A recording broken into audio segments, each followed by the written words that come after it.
Good morning, हर हर महादेव। और आप सभी का स्वागत है हमारी इस ब्लॉग में। और देखिए आज रविवार है और देर से सो की जगह है। रीजन ये था कि आज छुट्टी थी, रात को 12 बजे तक हम लोग जगह थे। अभी मैं जग गया हूँ और मैं जा रहा हूँ दुकान पे, दाढ़ी वगैरह बनाना है।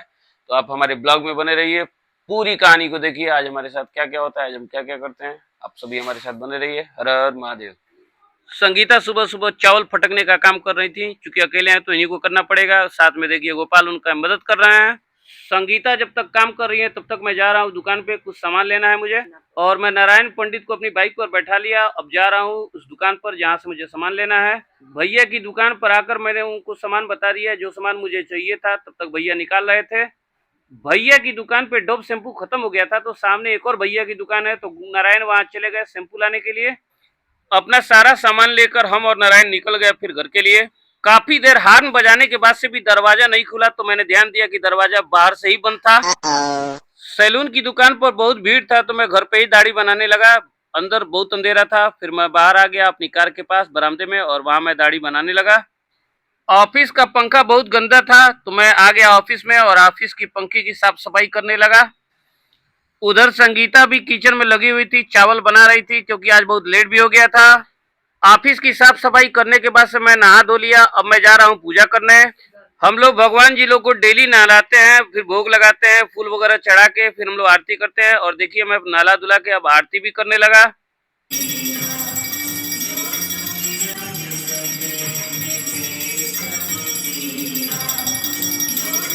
कहा तुम लोग बैठे हो जी, कहीं नहीं नहा धो रहे हो? अरे मुस्कान दीदी और बुलबुल भैया आ रहे हैं, इसी का इंतजार कर रहे हैं। तो अरे तो बैठ के इंतजार करोगे कि नहाओ दोगे? इंतजार करेंगे। नहाओ दोगे नहीं? अच्छा चलो ठीक है, तो फिर इंतजार ही करो, खाना भी मिलेगा तभी जब नहा धो लोगे। मुस्कान और गुलगुल आने वाले हैं, तो संगीता अब खाने की तैयारी कर रही हैं। मुस्कान और गुलगुल के आने में अभी वक्त था, तब तक पिंटू भैया से बात हुई, तो पिंटू भैया बोले आइए हमारे घर बैठ के छोला खाते हैं। फिर क्या, हम सब परिवार पहुंच गए पिंटू भैया जी के घर पे। पिंटू भैया के घर पे जब पहुंचे तो कोई था नहीं, तो हमको लगा कि लोग भग गए कहीं बुलाकर हम लोग को। लास्ट मोमेंट में पिंटू भैया दिख गए, तब जान जाके हमारी जान में जान आई। तो उनके को चॉकलेट दे के कहनी ला मुंह मीठा कला। एगो पिंटू भैया का लइका बा इतना चंट बोला कि माई की पेटवा में केंगई रहे। आधा घंटा तक बदकुचनी कैले के बाद से कहूंगा पिंटू भैया के घर से पानी आया हम लोग को पीने के लिए। पानी पिए 1 घंटा हो गया था, लेकिन कोई चाय नहीं पूछ रहा था, तो मैं बड़ा चिंतित हो गया कि चाय नहीं मिलेगा क्या आज। जहाँ दो औरतें एक पास हो जाएं और बदकुचनी नहीं करे, ये हो ही नहीं सकता है। देखिए पता नहीं क्या ये लोग गुपचुप चमक चमक के बतिया रहे थे। हम लोग बैठ के बातचीत कर रहे थे, तब तक मेरी नजर पड़ी गेट पर और देखा कि बच्चे वहाँ एक चुंबक चिपका था उसको निकाल रहे थे। तो हम सोचे भाई बॉडी बिल्डर है, कम से कम निकाल दें।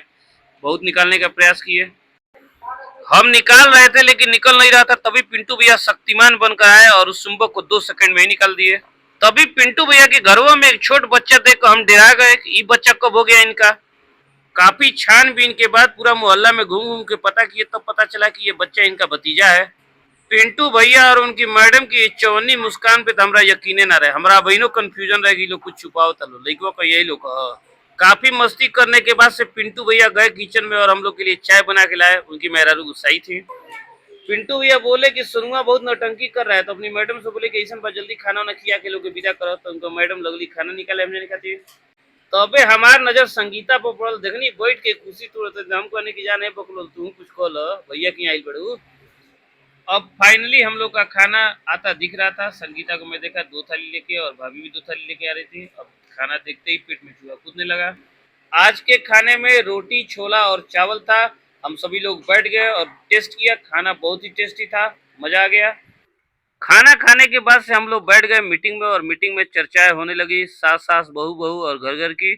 और मजा आ गया। इसी बीच में लग रहा था बवाल हो जाएगा।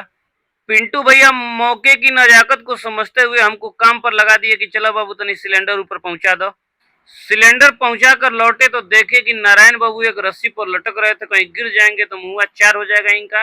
चर्चाओं का माहौल अब गर्म होता जा रहा था। तभी मुस्कान का फोन आ गया कि चाचा हम आ गए हैं गेट पर। तो हम लोग निकल गए वहां से। हमारे गोपाल बाबू का भी मन भरा नहीं था, तो देखिए रास्ता में ही क्रिकेट खेल रहे थे, लगा कि हमारे थुतुनुआ फोड़ देंगे। नारायण बोले कि हम कैसे कम पानी, देखिए यो रास्ता में क्रिकेट खेल रहे थे। रूम पर मुस्कान खड़ी होकर हम लोग का इंतजार कर रही थी। और देखिए ये नारायण एक मेडल लगाए हुए हैं, ये इनका नहीं है, गुलगुल का है। गुलगुल इंटर में बहुत अच्छा नंबर लाए थे, तो दैनिक जागरण के द्वारा इनको सम्मानित किया गया है आज। मुस्कान सबके लिए कुरकुरे, चिप्स और टॉफी लेकर आई थी, तो देखिए सब बैठकर उसका आनंद ले रहे थे। सारे बच्चे एक साथ जुटकर इतना हल्ला करने लगे कि हम लाइव में आकर बैठ गए और सोचे चलिए लाइव में बैठ जाते हैं, कुछ बात करते हैं, तो हम अपना लाइव शुरू कर दिए थे। आज सब नौटंकीबाज सब मिलकर मुस्कान को खूब चूना लगाए। देखिए गुपचुप वाले को रोक कर सब 30-30 रुपए का गुपचुप खाए। संगीता गेट के अंदर से टुकुर टुकुर ताक रही थी, तो हम कहे आओ भाई तुम भी खा लो, भले पैसा हमको देना पड़ जाएगा। काफी देर रुकने के बाद मुस्कान और गुलगुल अब गांव जाने की तैयारी करने लगे। मौसम सही नहीं था तो हम लोगों ने रोका भी नहीं, और चूंकि थकी हुई आ रही थी मुस्कान, तो वो लोग गांव निकल गए। संगीता फिर से बिजी हो गई क्योंकि छोटू और छोटी आने वाले थे, उन लोगों को लखनऊ जाना है। आप सभी के इंतजार की घड़ियां समाप्त हो गई और देखिए छोटी और छोटू दोनों आ चुके हैं। ये दोनों संगीता की छोटी बहन के बच्चे हैं।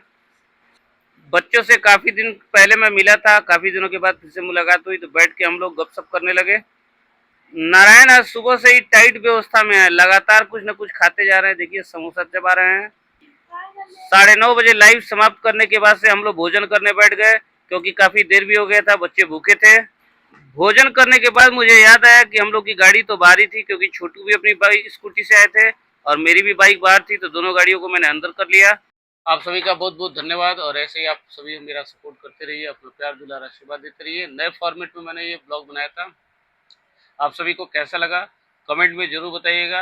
आपका एक एक कमेंट हम लोग के लिए बड़ा इंपॉर्टेंट है, आपका सपोर्ट मिलेगा। प्लीज़ आप लोग कमेंट करते रहिए, और फिर से मिलेंगे एक नए ब्लॉग में, एक नए धमाकेदार ब्लॉग में। तब तक के लिए हर हर महादेव।